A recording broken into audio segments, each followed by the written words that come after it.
does it mean to say that Yediyurappa will now effectively be kept out of the politics of the state and he will have to concentrate at the center? Because remember, at this point of time, when the appointment has been made, the BJP is preparing the ground for the assembly elections across 4 states, including Haryana and Maharashtra. So clearly, this is now the speculation in the air that probably the idea is to keep Yediyurappa as far as possible from Bengaluru and Karnataka and ensure that he has a role to play as far as the center is concerned at the national level for the BJP, and does not necessarily seen as a person who will meddle with the affairs of the state BJP unit, Akshita.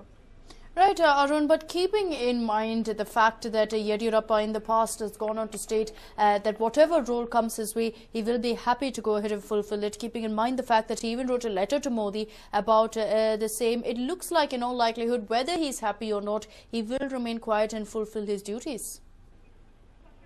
We don't know. We haven't got any kind of a confirmation on this particular fact, Akshita. Remember, he has publicly spoken saying that he's very happy and he will do his level best to strengthen the Saffron party, not just in South but across the length and breadth of the country. But whether he's really fulfilled, whether he's really happy at the fact that he's become the new National General Secretary or National Vice President remains to be seen. So clearly there could be a bit of angst, there could be a bit of disappointment as far as the veteran politician is concerned, because remember, he's time and again trying to reinvent himself. He's trying to become much more relevant to the BJP. Remember, his calling card has been the fact that he's been the face of BJP as far as this particular southern state is concerned. He's managed to get them to power once, and he's done it through his organizational abilities. But now, will he have to look at a bigger national role for himself, or will he be contented with what he's got on hand and perhaps once again look at aiming for the CM's gaddi? Remains to be seen, Akshita. Right, Arun, thank you so much for joining us with all those updates. Yediyurappa being chosen as one of the vice presidents of the BJP there. So will it be a move that he's happy about, or will he go ahead and express his dissatisfaction as something only time will tell?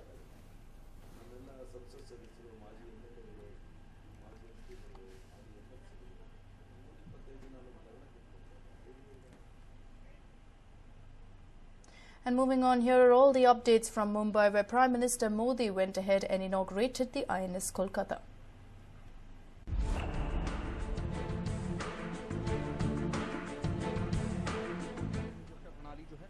Well, in order to boost the defence system, Prime Minister Narendra Modi gifted the INS Kolkata to the nation today. He commissioned India's largest indigenously built warship, INS Kolkata, at the Naval Dockyard in Mumbai. Modi was accompanied by Defence Minister Arun Jaitley and Chief of Naval Staff Admiral R.K. Dhovan. This is Modi's second visit to Maharashtra in 2 months. Last month he visited the Bhabha Atomic Research Centre in Mumbai. Well, no doubt this is a huge boon to the defence. The 6,800-ton Kolkata-class stealth destroyer has been designed by the Indian Navy's Design Bureau. Its keel was laid down in September 2003 and the ship was launched in March 2006. It is the first of 3 such ships planned in this class, the other 2 being Kochi and Chennai. One of its primary weapons, called the Barak NG, is still being developed. It is a long-range Israel-built surface-to-air missile. Until and unless the ship gets this, it will be vulnerable to incoming missiles. The Barak NG, once developed, will be able to detect an incoming aircraft or missile between a range of 70 to 100 kilometers. Presently, the ship is equipped with Barak 1 missile, which has a range of 10 to 12 kilometers, much shorter compared to Barak NG. It is also one of the finest examples of Indian engineering and has the distinction of being the country's largest indigenously built warship. Built under the ambitious Project 15 Alpha, this is one of the most formidable warships of this class in the world. Its other prominent features include a length of 163 meters and a width of 17.4 meters. It has a displacement emplacement of 7,500 tons and 2 helicopters on board. Most of the weapons and sensors fitted on board are of indigenous make. Weapons include the state-of-the-art BrahMos surface-to-surface missiles, rocket launchers, torpedo tube launchers. It also has Sonar Hamsa, EWS Elora and AK-630 guns, giving it defense capability to counter threats of sea and air attacks. Well, the warship's crest depicts the landmark Howrah Bridge in the background and a leaping Bengal tiger in the foreground.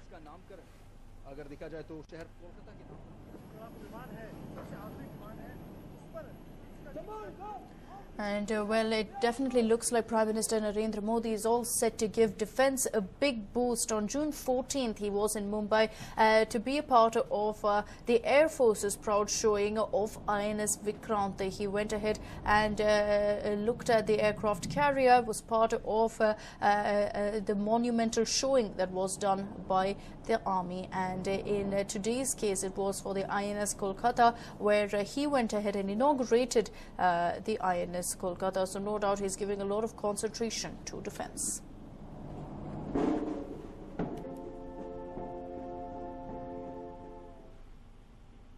And moving on, there are huge serpentine queues at Tirumala as an ocean of humanity has turned up for darshan of Lord Balaji. It is believed that pilgrims have to wait for at least 15 to 20 hours before they have a glimpse of the Lord. The massive rush will only abate on Monday as pilgrims have decided to descend on the holy hills during the long weekend, which began on Friday, coinciding with the Independence Day holiday. Well, in fact, in the summer, we saw that there were huge crowds gathered at Tirupati. Once again, keeping in mind that it is a long weekend, a huge number of families have come together to ensure that they go ahead and seek Lord Balaji's blessings during this weekend. In fact, it is understood that it's taking days for people to actually make their way through, and they are ensuring that measures are taken up to ensure stampedes of sorts do not break out due to the crowds.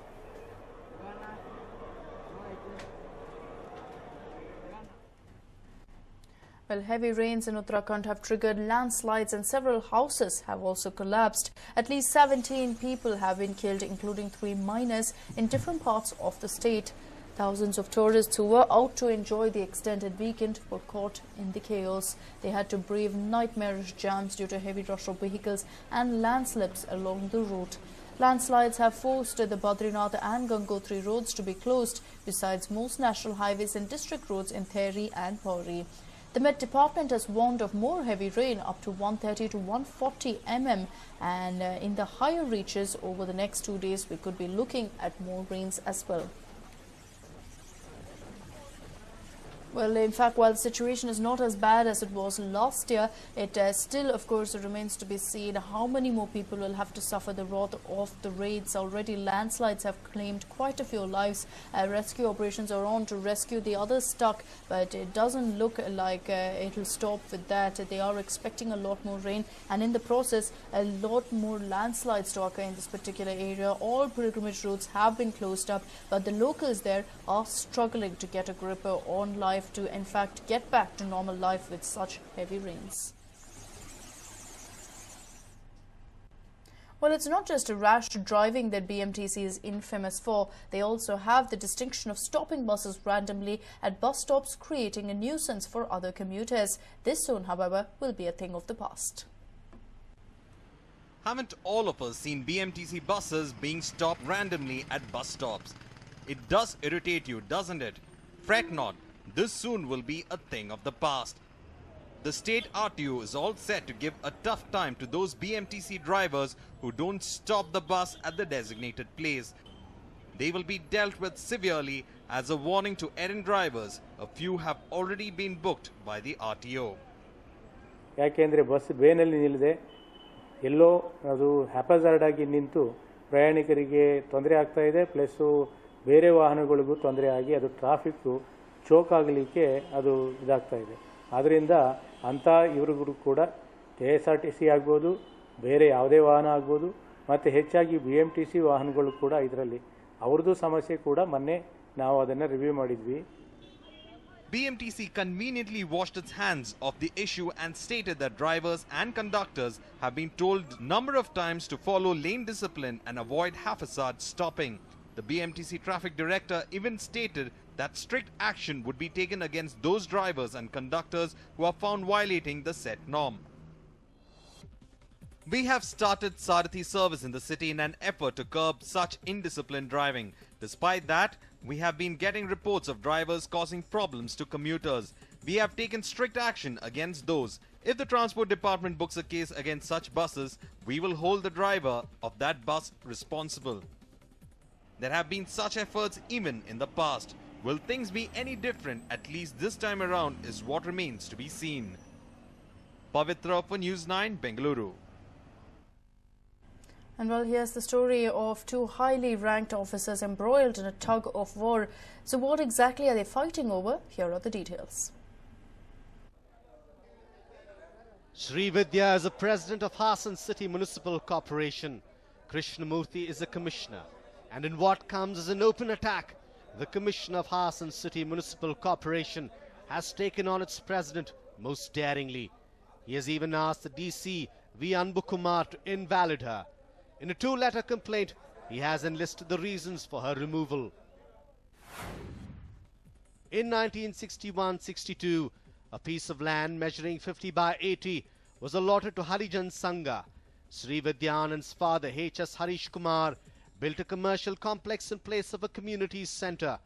With this, the city municipal corporation was cheated of money worth crores. When Srividya was the vice president, she transferred money under the 22.75 scheme to her mother. Though her name was Fatima, Srividya changed it to Pratima and granted a loan of 50,000 rupees at a subsidized rate. Next in the list is the allegation that Srividya had gifted laptops to government students from the funds released by the City Municipal Corporation. As many as 5 MBBS students were selected for this purpose, but these students were children of government servants. As per law, such students can't be chosen. The City Corporation President doesn't have the rights to grant any offers to their blood relatives. But she has contravened that too. Under the 22.75 scheme, she had transferred 87,000 rupees to her brother. These being the allegations, the Commissioner wants disqualification.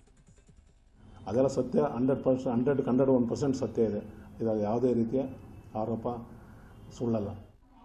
When someone is elected as a member of the city corporation, they are expected to serve society.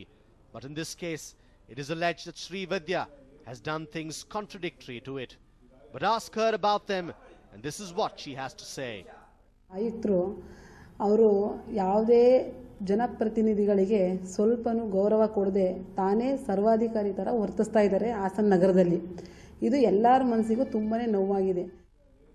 The fight between the two has been going on for the last 1.5 years. It is sad the two responsible officers are fighting this way.